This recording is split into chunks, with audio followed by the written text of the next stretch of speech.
رحمت اور برکت کی بات ہے. کیوں کہ ہم جس جگہ جمع ہیں یہاں ایک عظیم بزرگ کا آستانہ. ابھی آپ نے حضرت سجادہ نشین سے سنا کہ اولیاء کرام کا تذکرہ جہاں ہوتا ہے اللہ تعالیٰ ان کے تذکرے کی برکت سے گناہوں کو معاف کرتا ہے. اولیاء کرام کے تذکرے کے بارے میں ان کے نام کی شان حضور علیہ السلام یہ بیان فرماتے ہیں کہ جہاں اللہ کے ولیوں کا ذکر ہوتا ہے اللہ کی خاص رحمتیں نازل ہوتی ہیں. تو ہم بڑے خوش نصیب ہیں یہاں نام بھی ہو رہا ہے اور ذات بھی موجود ہے. صرف نام نہیں ہو رہا ہے ذات بھی موجود ہے. اور ہمارا عقیدہ یہ ہے کہ جب کوئی اللہ کا بندہ دنیا سے جاتا ہے ایمان کی حالت میں اللہ کی فرما برداری کے ساتھ تو جتنی طاقت اور صلاحیت اللہ نے دنیاوی زندگی میں اس کو دی تھی یہ دنیا سے پردہ کرنے کے بعد اور اس میں اضافہ ہوتا ہے. ہم ان کو زندہ جانتے ہیں. اسی لیے جہاں پر اللہ والوں کا ذکر ہو اللہ خاص رحمتیں نازل فرمائے.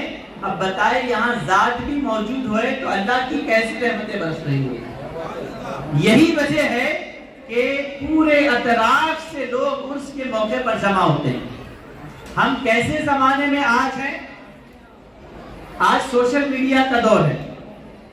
اپنے آپ کو فیمس کرنا اپنے آپ کو مشہور کرنا کوئی بڑی بات نہیں. اپنی ایک فوٹو لیں سوشل میڈیا پر ڈال دیں لاکھوں لوگ اس کو دیکھیں گے مگر ایک دن آپ کو لائک بھی ملے گا کمنٹس بھی ملیں گے ساری چیزیں ہوں گی. جب دوسرا دن آئے گا تو اس کی ویلیو کم ہو جائے گی. تیسرا دن آئے گا اس کی اہمیت اور کم ہوگی. ایک ہفتہ چلا جائے گا تو آپ کا پوسٹ کوئی نہیں دیکھا کوئی یاد نہیں رکھے. یہ ایسا زمانہ ہے جہاں پر ہم اپنی ذات کو پوری دنیا میں مشہور کر سکتے ہیں مگر ہم کو ایک ہفتے سے زیادہ کوئی یاد نہیں رکھتا. مگر قربان جائے ان کی عظمت پر حضرت شیر سوار دنیا سے پردہ کر کے 645 سال ہو گئے آج بھی ان کا نام باقی ہے ان کا ذکر باقی ہے. آج پوری دنیا میں مشہور ہونا آسان ہے مگر کوئی مشہور نہیں ہوتا. یہ ایسے زمانے میں تھے کوئی مشہور ہونے کی سہولت نہیں تھی. نہ موبائل تھا نہ کیمرہ تھا نہ ویڈیوگرافی تھی کوئی چیز نہیں تھی مگر اللہ نے ان کو ان کی زندگی میں بھی مشہور کیا. دنیا سے پردہ کر کے 645 سال گزر گئے آج بھی ان کا نام بچے بچے کے دلوں میں زندہ و جاوید ہے. کیوں جاوید ہے کیوں زندہ ہے؟ اس لیے کہ انہوں نے اپنی زندگی کو اللہ اور اس کے رسول کے حوالے کر دیا. اب آپ حضرات کی اگر توجہ ہے تو میں ایک بہترین حدیث شریف آپ کو سناتا ہوں. حدیث شریف تو ساری بہترین ہوتی ہے مگر یہ ایسی حدیث ہے جس کو سننے کے بعد ایک کیفیت ہم کو محسوس ہوتی ہے.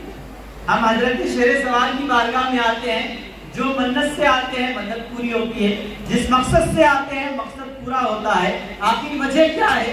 اللہ نے ان کو ایسی کیا شان عطا فرمائی ہے کہ آنے والا روتا ہوا آتا ہے تو ہنستا چلا جاتا ہے. منتیں مانگ کر آتا ہے تو منتیں پوری ہوتی نظر آتی ہے. وجہ کیا ہے؟ ان کے پاس ایسا کون سا خزانہ ہے ان کی زبان میں ایسی کون سی تاثیر ہے کہ آنے والا روتا ہوا آتا ہے تو ہنستا ہوا چلا جاتا ہے. حدیث شریف میں آتا ہے کہ یہ شان بندے کو کب عطا ہوتی ہے؟ امام ثانی رحمۃ اللہ علیہ ایک بہت بڑے محدث ہیں وہ اس حدیث کو نقل کر کے فرماتے ہیں اللہ کے حبیب صلی اللہ علیہ وسلم فرماتے ہیں کہ اللہ تعالیٰ بندے سے فرماتا ہے. میں آپ حضرات کی توجہ چاہوں گا. اللہ تعالیٰ بندے سے فرماتا ہے کہ اے بندے ایک تیرا ارادہ ہے ایک میرا ارادہ ہے. اللہ بندے سے فرما رہا ہے اے بندے ایک تیرا ارادہ ہے اور ایک میرا ارادہ ہے. ہوتا وہی ہے جو میرا ارادہ ہے وہ نہیں ہوتا جو تیرا ارادہ ہے. کیونکہ بندہ بہت کچھ چاہتا ہے. ہم چاہتے ہیں کہ کیا کیا دل میں چاہتے ہیں مگر کوئی چیز پوری نہیں ہوتی. اللہ بندے سے مخاطب کر کے کہتا ہے ہوتا وہی ہے جو میرا ارادہ ہے. پھر اللہ آگے فرماتا ہے کہ اے بندے اگر تو چاہتا ہے تیرے ارادے میں تجھے کامیابی ہو تیرا جو ارادہ ہے بات اس طرح ہو جائے تو تجھے ایک کام کرنا پڑے گا. وہ کام کیا ہے؟ اب کو بڑی لذت کی بات میں دے رہا ہوں. آقا علیہ السلام فرماتے ہیں, اللہ بندے سے فرماتا ہے کہ اے بندے, اگر تو چاہتا ہے تو اپنے ارادے میں کامیاب ہو تو تجھے ایک کام کرنا پڑے گا, اپنے ارادے کو میرے ارادے کے تابع کرنا پڑے گا. اور جب تو اپنے ارادے کو میرے ارادے کے تابع کرے گا تو اب میں ویسے کروں گا جیسے تو چاہے گا, اب میں وہ عطا کروں گا جو تو کہے گا. یہ شان حضرت شیر سواد کی ہے. انہوں نے اپنی ذات کو اللہ کے تابع کر لیا. اب ان کے پاس آ کر ہم کہتے ہیں کہ حضرت میرے پاس نوکری نہیں ہے, آپ دعا فرمائے مجھے نوکری مل جائے. حضرت شیر سواد اللہ کی بارگاہ میں ہاتھ اٹھا کر دعا کرتے ہیں کہ مالک و مولا, اے میں نے میری مرضی کو تیری مرضی کے تابع کر دیا ہے, میں میرے لیے کچھ نہیں مانگتا, یہ میرا بندہ, یہ تیرا بندہ میرے پاس مانگنے کے لیے آیا ہے, میں اس کے لیے تیری بارگاہ میں سفارش کرتا ہوں. ادھر دعا رب کی بارگاہ میں جاتی ہے, منظور ہو جاتی ہے. سبحان اللہ, سبحان اللہ, سبحان اللہ. کیوں ایسا ہوتا ہے؟ کیونکہ انہوں نے اپنی مرضی کو اللہ کی مرضی کے حوالے کر دیا. اور اللہ کا وعدہ ہے کہ جو میرا بندہ اپنی مرضی کو میری مرضی کے تابع کرے گا تو اس کے بعد معاملہ وہ جیسے چاہے گا ویسے ہوگا. مزید اس بات کو آگے بڑھاتے ہوئے میں حضرت شیر سواد کی بارگاہ میں, چونکہ حضرت محبوب الہی کے خلیفہ وہ اشعار جس کو حضرت علامہ اقبال رحمۃ اللہ علیہ جب حضور نظام الدین محبوب الہی کی بارگاہ میں گئے اور وہاں پر ان کی شان دیکھی, ان کی عظمت دیکھی, وہاں پر برسنے والی رحمتوں کو دیکھا تو بے ساختہ آپ کہے وہ اشعار میں حضرت کے عقیدت کے ساتھ حضرت کے گوشے گزار کرنا چاہتا ہوں. آپ فرماتے ہیں فرشتے پڑھتے ہیں جس کو وہ نام ہے تیرا, فرشتے پڑھتے ہیں جس کو وہ نام ہے تیرا, بڑی جناب ہے تیری فیض عام ہے تیرا, بڑی جناب ہے تیری فیض عام ہے تیرا. آگے آپ فرماتے ہیں تیری لحد کی زیارت ہے زندگی دن. لحد کہتے ہیں قبر کو.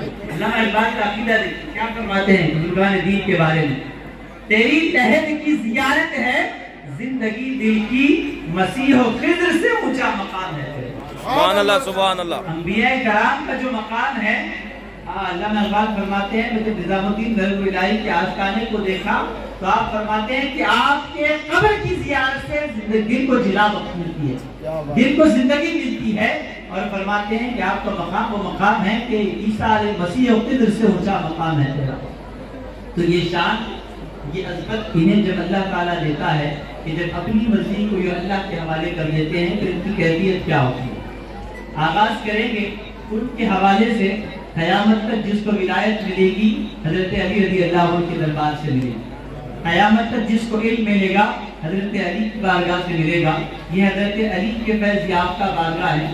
حضرت علی رضی اللہ عنہ کی شان بیان کروں تاکہ بات سمجھ میں آ جائے کہ بندہ جب اپنی مرضی کو اللہ کے حوالے کر دیتا ہے تو اللہ کیسے اس کی زبان میں تاثیر عطا کرتا ہے, کیسے اس کی دل کی کیفیتوں کو محسوس کرتا ہے. جب وہ بندہ سوال کرتا ہے تو اللہ محروم نہیں کرتا. حضرت علی رضی اللہ عنہ کا زمانہ ہے, امیر المومنین ہے, وقت کے بادشاہ ہے, دربار سجا ہوا ہے, آپ بیٹھے ہوئے ہیں, لوگ آ رہے ہیں, فیصلے آپ فرما رہے ہیں. اتنے میں یہ دو آدمی ایک شخص کو پکڑ کر لاتے ہیں, کہتے ہیں کہ اے امیر المومنین, اے بادشاہ سلامت, اے ہمارے آقا, ہم نے اس شخص کو چوری کرتے ہوئے پکڑا. لہذا اسلامی حکومت ہے, آپ اس کو سزا نافذ کر دیں, اس کی چوری کے اعتبار سے اس کا ایک ہاتھ کاٹا جانا چاہیے. یہ اللہ والے بڑے رحم دل ہوتے ہیں, ان کے پاس اگر کسی کو تکلیف ہوتی ہے تو ان کا دل تڑپ جاتا ہے. تصوف کی جو بڑی کتابیں مانی جاتی ہیں اس میں ایک بات ہی ملتی ہے کہ ایک اللہ والے کا گزر ایک شخص پر ہوا جو اپنے کوڑے سے ایک جانور کو مار رہا تھا. تو انہوں نے اس کو روک کر کہا کہ تو کیوں مار رہا ہے؟ تو وہ جاہل تھا, کہنے لگا کہ آپ کو کیا ہوتا ہے, ایسا کہہ رہے ہیں کہ گویا کہ میں اس کو نہیں آپ کو مار رہا. تو وہ فوراً آپ نے اس بزرگ نے اس کو کہا کہ تو ادھر آ, اپنا کرتا اٹھایا اور کہا کہ دیکھ پیچھے کیا حال ہے. تو وہ کہتا ہے میں دیکھ کر حیران رہ گیا کہ جو کوڑے کا نشان میرے جانور پر تھا ویسے ہی ان کی پیٹھ پر مجھے نظر آ رہا تھا. وہ کیوں؟ کہ ان کے دل میں وہ احساس تھا کوڑا پڑنے پر جانور کو جو تکلیف ہو رہی تھی وہ خود اس کو محسوس کر رہے تھے. تو اللہ والے بڑے رحم دل ہوتے ہیں. ان کے پاس جو آتے ہیں یہ جو تکلیف لے کر آتے ہیں, کسی کو تکلیف دیکھنا برداشت نہیں کرتے. تو امام کی بات ہو رہی ہے, حضرت علی رضی اللہ عنہ سے کہا جا رہا ہے کہ یہ شخص چوری کرتا ہوا پکڑا گیا, اس کا ہاتھ کاٹا جائے. حضرت علی رضی اللہ عنہ سے پوچھتے ہیں کہ یہ شخص بتا, کیا یہ جو الزام اس پر لگایا جا رہا ہے تو اس کو قبول کرتا ہے؟ تو وہ شخص کہتا ہے کہ حضرت یقیناً میں اس کو قبول کرتا ہوں, مجھ سے غلطی ہوئی ہے, میں نے چوری کی ہے. حضرت علی رضی اللہ عنہ نے حکم نافذ کر دیا کہ اس کا ایک ہاتھ کاٹا جائے. دیکھیے اللہ والے کیسے ہوتے ہیں, ان کی شان کیسی ہوتی ہے. ایک ہاتھ کاٹا گیا, ادھر سزا ہو رہی ہے, مگر حضرت علی کا دل دھڑک اٹھا ہے کہ ایک انسان ہے, اس کا ہاتھ کاٹا جا رہا ہے, دل کو تکلیف ہو رہی ہے, مگر بحیثیت حاکم سزا نافذ کرنا ضروری ہے. اگر سزا نہ دی جائے تو نظام برہم برہم ہو جائے گا, اللہ کا قانون بگڑ جائے گا. سزا تو دے رہے ہیں مگر دل میں ایک کیفیت ہے, دل میں انسانیت کی ہمدردی ہے. وہ شخص سزا لے کر جاتا ہے, ہاتھ کٹا ہوا ہے, ایک ہاتھ کٹا ہوا لے کر کے آپ کے دربار سے باہر جاتا ہے. کچھ دور جاتا ہے تو راستے میں دو صحابی ملتے ہیں, مل کر کہتے ہیں کہ کیا معاملہ ہوا, کس حالت میں تو نظر آ رہا ہے؟ تو وہ شخص کہتا ہے کہ میں حضرت علی کی بارگاہ سے آ رہا ہوں, اور حضرت علی کی تعریف بیان کرنا شروع کر دیتا ہے. اب آپ دیکھیے, حضرت علی کی بارگاہ سے سزا لے کر آ رہا ہے, مگر زبان سے حضرت علی کی تعریف جاری ہے. تو معلوم کیا ہوا, حضرت علی کی وہ بارگاہ ہے جہاں پر انعام پانے والا بھی خوشی سے لوٹتا ہے, سزا پانے والا بھی خوشی سے لوٹتا ہے. انعام پانے والا تو خوشی سے لوٹنا سمجھ میں آتا ہے, مگر ان کی ایسی پاکیزہ زندگی ہے کہ سزا بھی کسی کو دیتے ہیں تو وہ بھی خوشی خوشی نظر آتا ہے. وہ کہتا ہے کہ مجھے سزا دی ہے امیر المومنین نے, مجھے سزا دی ہے فاطمہ کے شوہر نے, مجھے سزا دی ہے حسین کریمین کے بابا نے. تو وہ صحابی کہتے ہیں کہ تو نادان ہے, دیوانہ ہو گیا ہے, تجھے کیا ہو گیا ہے, جنہوں نے تجھے سزا دی ہے تو ان کی تعریف کر رہا ہے. تو وہ شخص کہتا ہے کہ میں کیسے ان کی تعریف نہ کروں, انہوں نے مجھے سزا دے کر آخرت کی رسوائی سے بچا لیا. انہوں نے مجھے دنیا میں سزا دے کر آخرت میں رب کی بارگاہ میں کامیابی دلوائی ہے. یہ بات ہوئی, یہ گفتگو ہوئی. وہ جا رہا تھا, وہ دو صحابی مل کر حضرت علی کی بارگاہ میں آئے, آ کر کہتے ہیں کہ اے علی رضی اللہ تعالیٰ, عجیب منظر ہے آپ کے دربار کا, آپ کے دربار سے ایک سزا پا کر جا رہا ہے مگر آپ کی تعریف کرتا ہوا جا رہا. کیا بات ہے, سبحان اللہ. حضرت علی کے دل میں پہلے سے ایک تڑپ تھی, ایک افسوس تھا کہ اس کا ہاتھ کٹا ہوا ہے. اب سنتے ہیں کہ وہ تعریف بھی کر رہا ہے, رب کا شکر بھی بجا لا رہا ہے. فوراً اپنے خادم کو بھیجتے ہیں, کہتے ہیں کہ اس شخص کو ابھی بلایا جائے جس شخص کا ہاتھ کاٹا گیا تھا. اس شخص کو حضرت علی کے دربار میں بلایا گیا, آپ تشریف بیٹھے فرمائیں. وہ شخص آتا ہے, حضرت علی فرماتے ہیں کہ تو نے کیا کہا؟ کہتے ہیں کہ حضرت میں آپ سے ناراض نہیں ہوں, میں آپ کی تعریف کرنے والا ہوں. وہی شان بیان کرتا ہے. حضرت علی کا جو جذبہ ہے, جو رحمت ہے جو اس میں آتی ہے, اس کو بلاتے ہیں. دوسرے صحابی کو کہتے ہیں کہ میں اس کا ہاتھ جوڑ دوں گا تو اس پر پٹی باندھ دے. سبحان اللہ, سبحان اللہ. ہاتھ جوڑتے ہیں, ادھر پٹی باندھی جاتی ہے. جتنے صحابہ موجود ہیں سب دیکھ رہے ہیں. حضرت علی اللہ کی بارگاہ میں دعا کر رہے ہیں, مالک و مولا تیرے فیصلے کے مطابق میں نے سزا تو دے دی ہے, اب انسانیت کا تقاضا ہے, میرا دل طرف اٹھا ہے, میں یہ برداشت نہیں کرتا کہ میرے ہوتے ہوئے تیرے بندے کے ہاتھ کٹ جائے. اس کو تکلیف ہو رہی ہے, مولا تعالیٰ اس کے ہاتھ کو جوڑ دے. نعرہ تکبیر, اللہ اکبر, نعرہ رسالت, یا رسول اللہ. صحابی فرماتے ہیں کہ جتنے وہاں بیٹھے تھے, حضرت علی نے دعا کی, آسمان سے آواز آئی کہ اے علی اس کے ہاتھ سے رومال کو ہٹاؤ اور دیکھو کہ منظر کیا ہے. رومال ہٹایا جاتا ہے تو ہاتھ ویسے ہو جاتا ہے گویا کہ کٹا ہی نہیں تھا. سبحان اللہ. ہاتھ ایسے جڑ جاتا ہے کہ کٹا ہی نہیں تھا. تو جب بندہ اپنے ارادے کو اللہ کے ارادے کے تابع کرتا ہے تو اللہ فرماتا ہے کہ اب ویسے ہوگا جیسے تو چاہے گا, اب وہ دوں گا جو تو چاہے گا. تو یہ شان اولیاء کرام کی ہوتی ہے. یہ اللہ تعالیٰ نے ان کی شان بیان کی, فرمایا کہ کسی چیز سے خوف نہیں رہتا. بات سمجھ میں نہیں آتی کہ یہ بھی انسان ہے، ہم بھی انسان ہیں، ہمیں دن رات خوف لگا رہتا ہے کئی چیزوں کا، مگر ان کو کیوں خوف نہیں رہتا؟ یہ کیوں خوف نہیں کھاتے؟ تو صوفیاء کرام اس حدیث کی اس آیت کی تشریح میں فرماتے ہیں کہ اولیاء کرام کو خوف اس لیے نہیں رہتا کہ ان کے دل میں خوف آنے والی چیز دنیا ہی نہیں رہتی۔ مثال دے کر فرماتے ہیں کہ اگر کسی کے پاس 1,00,000 روپے ہیں تو اس کو خوف رہتا ہے کہ کہیں مجھ سے ضائع نہ ہو جائے، کہیں مجھ سے نقصان نہ ہو جائے۔ یہ دل میں دنیا کی محبت ہونے کی وجہ سے ہوتا ہے۔ یہ ایسے پاکیزہ دل والے ہوتے ہیں کہ دنیا کی محبت یا دنیا کی کوئی چیز ان کے دل میں ہوتی نہیں، اس لیے کسی چیز کا خوف نہیں رہتا، حتیٰ کہ ساری دنیا کی چیزیں ان کے تابع کی جاتی ہیں۔ ابھی آپ نے حضرت اللہ سے سنا کہ حضرت راجہ باغسوار تاجدین باغسوار رحمۃ اللہ علیہ ایک مقام پر بیٹھے ہوئے ہیں، شعر آپ کی خدمت میں آتا ہے۔ ہم جیسے ہوتے تو شعر آنے کے بعد بھاگ جاتے، مگر جس کے دل میں صرف اللہ کا خوف ہوتا ہے وہ کسی سے نہیں بھاگتا۔ جس کے دل میں اللہ کی محبت ہوتی ہے، ساری دنیا اس سے محبت کرتی ہے، ساری شے اس سے محبت کرتی ہے، وہ شعر آ کر آپ کے قدموں میں جھک جاتا ہے، آپ اس پر سوار ہو جاتے ہیں۔ آپ کی شان وہ شان ہے حضرت راجہ باغسوار رحمۃ اللہ علیہ کی، حضور نظام الدین رحمۃ اللہ علیہ کے خلیفہ خاص حضرت قطب الدین منور ہنسوی رحمۃ اللہ علیہ نے آپ کو بنا طلب کے خلافت دی اور حضرت اجازت داخل فرمایا۔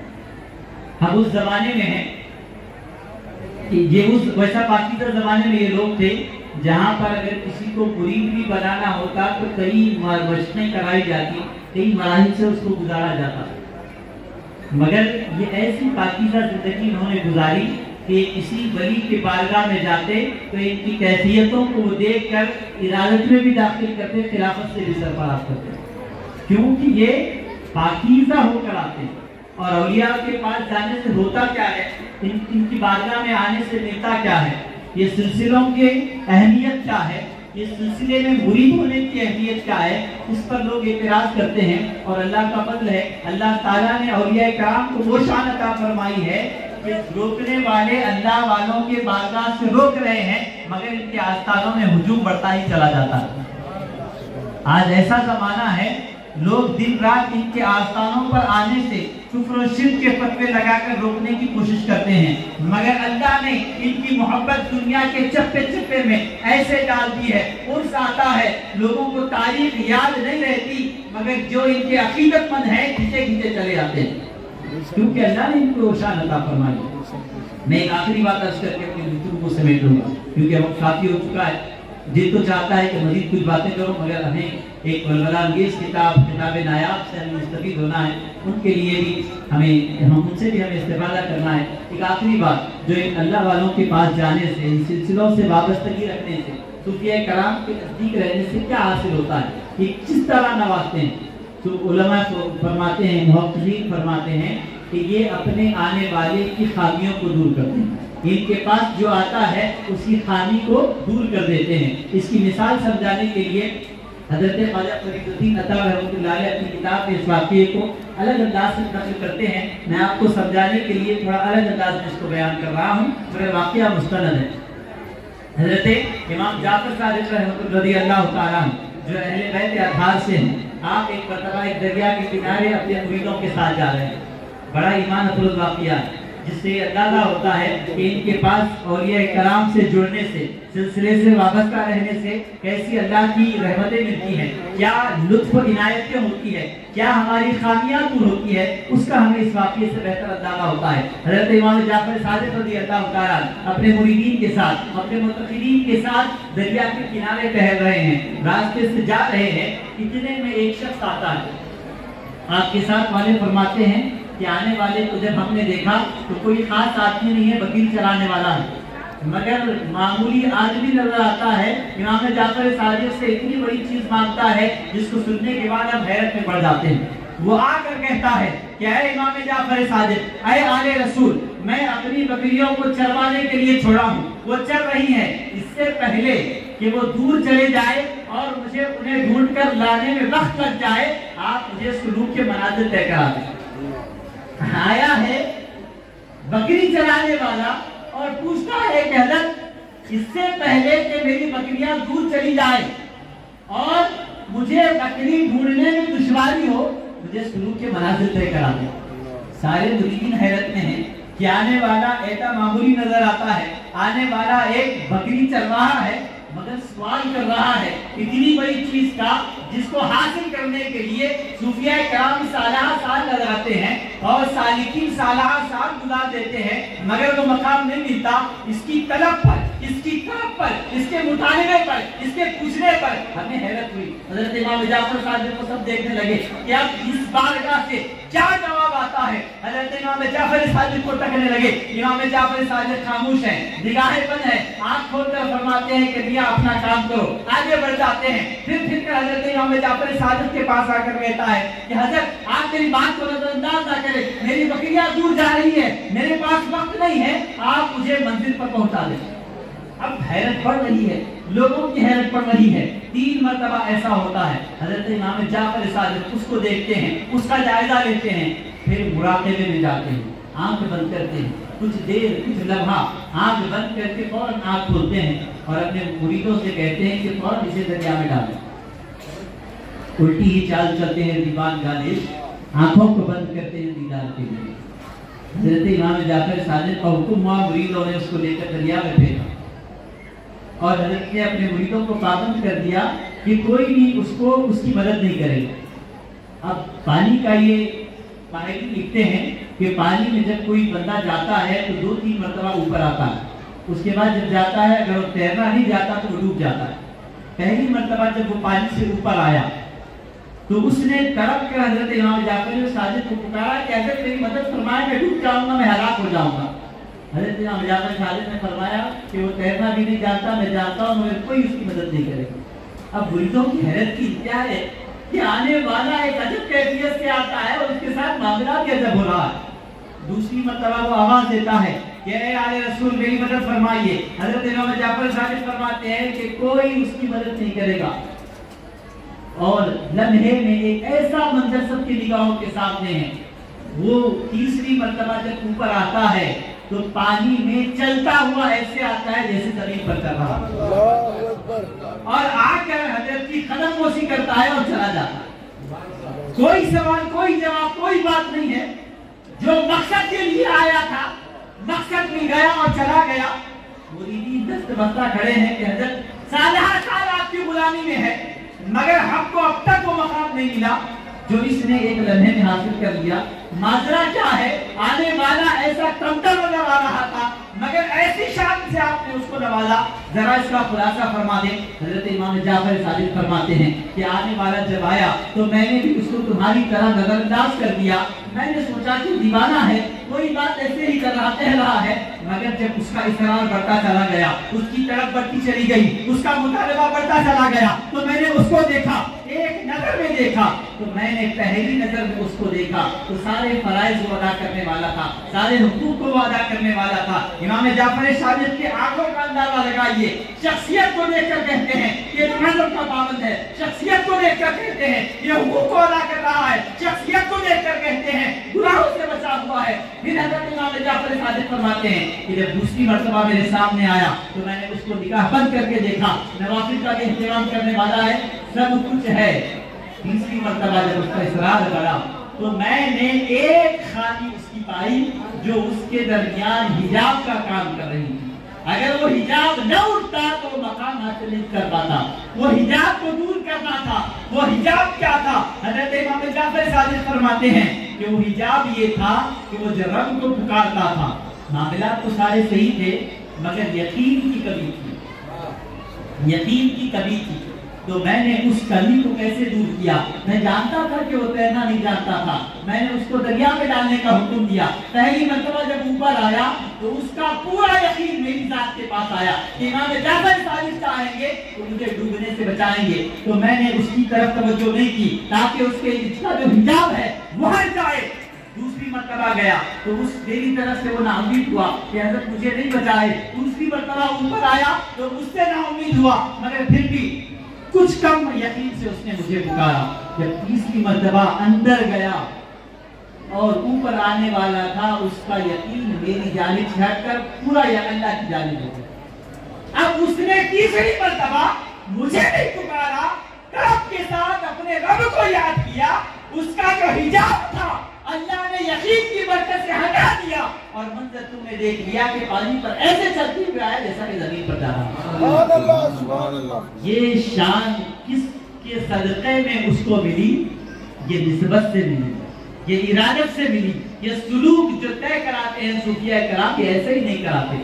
دیوانے لوگ کہتے ہیں جو اس کے ذوق نہیں رکھتے، جو اس کی سمجھ نہیں رکھتے کہ ان کے پاس جانے سے کیا ملتا ہے، ان کے مرید بننے سے کیا ملتا ہے، ان کے آستانوں پر بیٹھنے سے کیا ملتا ہے۔ حضرت محترم کے ایک لفظ کی وضاحت کی جائے، رات ختم ہو جائے گی، بولنے والے بولتے تھک جائیں گے، مگر ان کی شان ان کی عظمت بیان نہیں ہوگی۔ میں اپنی گفتگو کو سمیٹتے ہوئے حضرت سجادہ رشید قبلہ کا بڑا شکر گزار ہوں، میں بہت ہی ممنون ہوں کہ انہوں نے مجھے آ کر کو اس مقدس بارگاہ میں خطاب کا موقع عنایت فرمایا۔ رب تبارک و تعالیٰ میری اس حاضری کو، ہم سب کی حاضری کو قبول فرمائے، آمین بجاہ طہ و یاسین، وما علینا الا البلاغ، والسلام علیکم۔